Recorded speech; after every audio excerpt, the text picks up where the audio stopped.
Le sanglier est un animal typiquement forestier.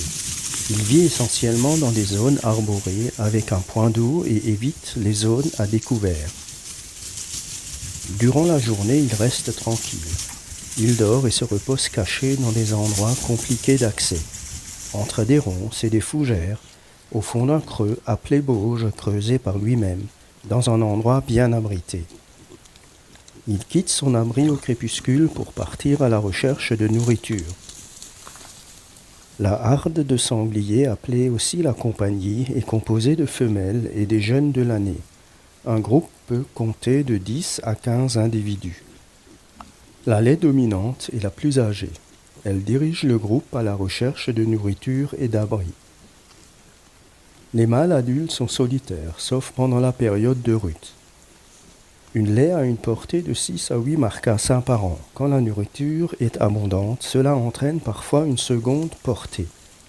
La longévité de l'animal peut aller de 15 à 20 ans. Dans la pénombre, le sanglier aurait une excellente vue. C'est d'ailleurs pour cette raison qu'il est actif, principalement la nuit. Il est parfaitement adapté au fait d'évoluer dans l'obscurité.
Et la rencontre avec cet animal s'avère rarement dangereuse.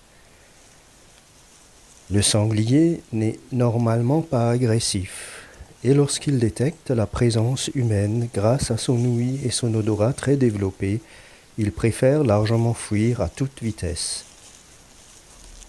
Si le sanglier n'est pas agressif à la base, il peut le devenir dans certaines circonstances.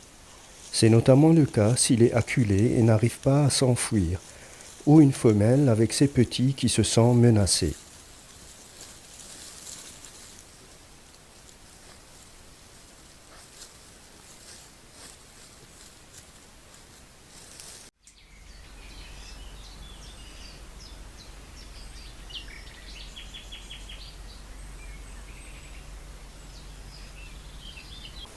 Probablement pour se protéger et se débarrasser des parasites, et parfois se rafraîchir, le sanglier aime à se vautrer dans la boue, dans ce qu'on nomme une souille.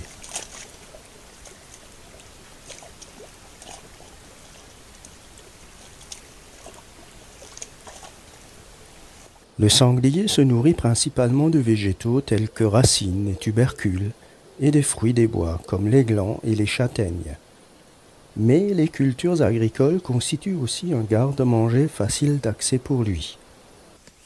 L'agrainage de dissuasion à titre préventif est autorisé pour éloigner les animaux des cultures agricoles.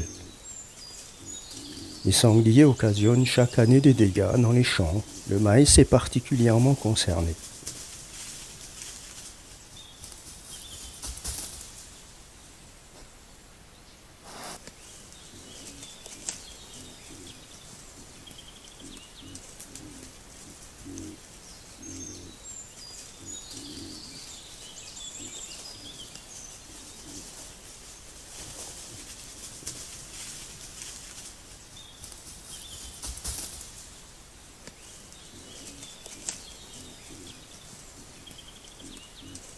Dans son menu, on trouve aussi des insectes, des vers de terre et toutes sortes de petits animaux qu'il trouve en fouillant le sol avec son groin.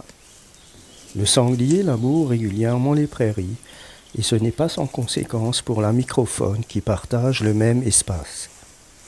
Il détruit sans distinction les habitats des insectes et petits mammifères comme les reptiles, les souris et batraciens.